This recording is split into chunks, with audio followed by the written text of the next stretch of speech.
The Buddha's Guide to Digital Detox. Introduction.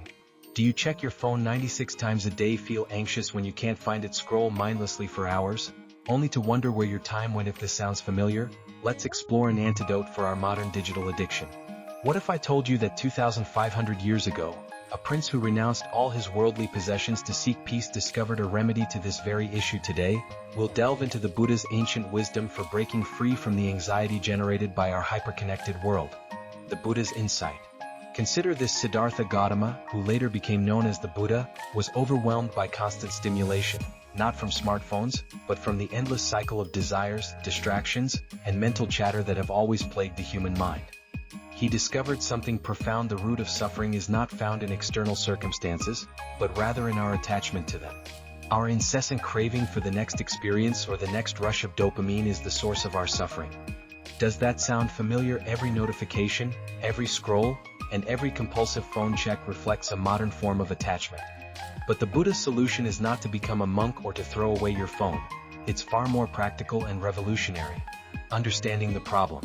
Let's be honest about what's happening. Your phone is more than just a tool. It is designed to be addictive. Every app employs what psychologists refer to as variable reward schedules, which is the same mechanism that makes gambling addictive. The Buddha identified this pattern 25 centuries ago and called it tanha, which means thirst or craving. This endless cycle involves 1. Wanting something. 2. Briefly attaining it. 3. Immediately wanting the next thing. Modern translation. 1. See a notification, feel compelled to check. 2. Check your phone, experience brief satisfaction. 3.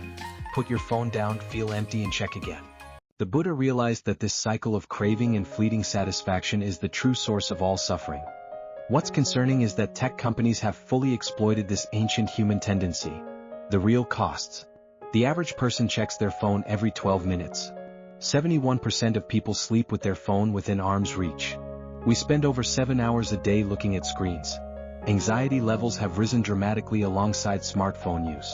As the Buddha would say, we have become attached to our attachment itself. A Buddhist solution. 1. Mindful awareness. The Buddha's first teaching was about mindful awareness. He did not try to fight his thoughts, instead he observed them. He developed what we now refer to as mindfulness, the ability to watch your mind without being controlled by it. The phone check meditation. Here's a Buddhist technique adapted for our digital lives. Step 1. The pause.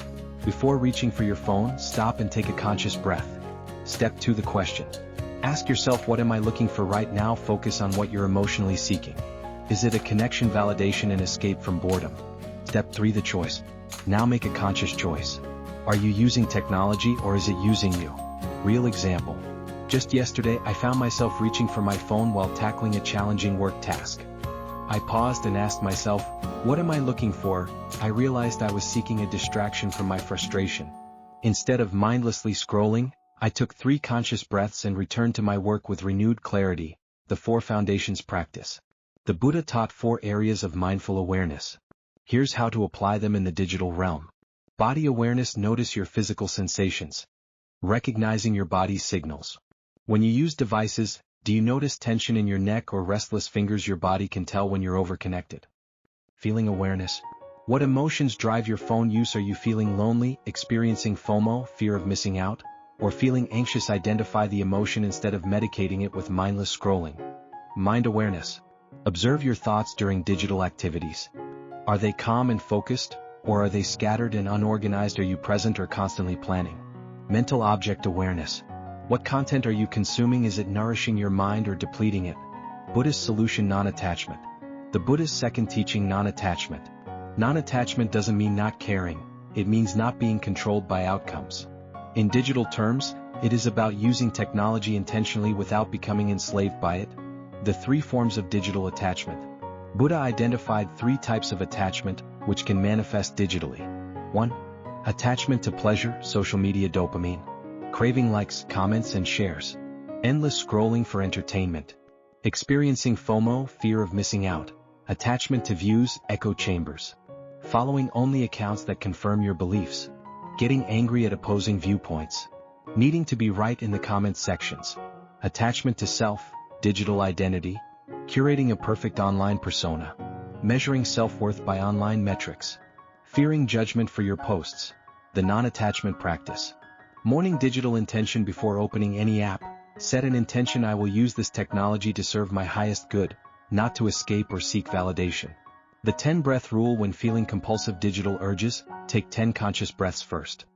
Often the urge will pass, showing it was just a mental habit, not a genuine need. Evening digital review: ask yourself, did my technology use today align with my values? Did it bring me closer to peace or further from it? The liberation. When you stop being attached to digital outcomes, such as likes, shares, and responses, you gain the freedom to use technology as a tool for genuine connection and learning. Buddhist solution. 3. The middle way. The Buddhist third teaching: the middle way. The Buddha experimented with extreme asceticism, giving up all pleasures, and found that it did not lead to enlightenment. He discovered the middle way, a path that promotes neither indulgence nor deprivation, but rather conscious, balanced engagement. Digital middle way principles. 1. Intentional engagement over mindless consumption.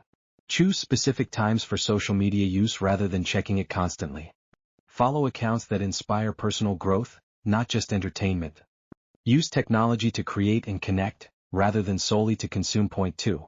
Sacred spaces and times. Morning: dedicate the first hour to no phone use, Buddhist morning meditation time. Meals: create phone-free zones to practice mindful eating.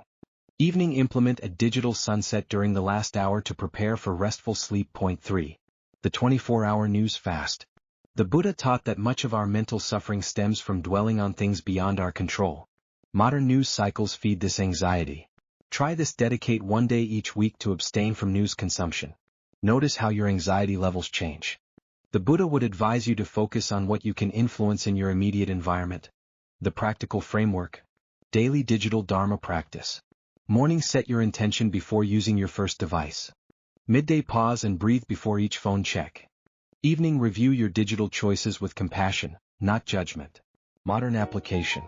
Bringing Buddhist digital wisdom into your life. For work.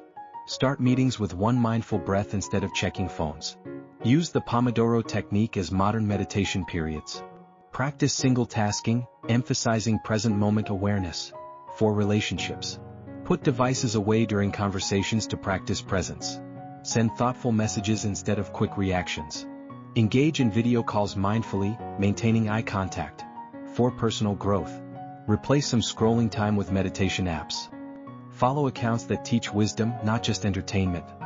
Use technology to learn ancient teachings, like this channel. The 30-day Buddhist Digital Challenge. Week 1: practice pausing before each phone check. Week 2: add intention setting in the morning for digital usage. Week 3: implement digital sacred spaces in your daily routine. Week 4: commit to a full daily digital Dharma practice. Remember, the Buddha taught that progress is gradual. Don't try to overhaul your digital life overnight.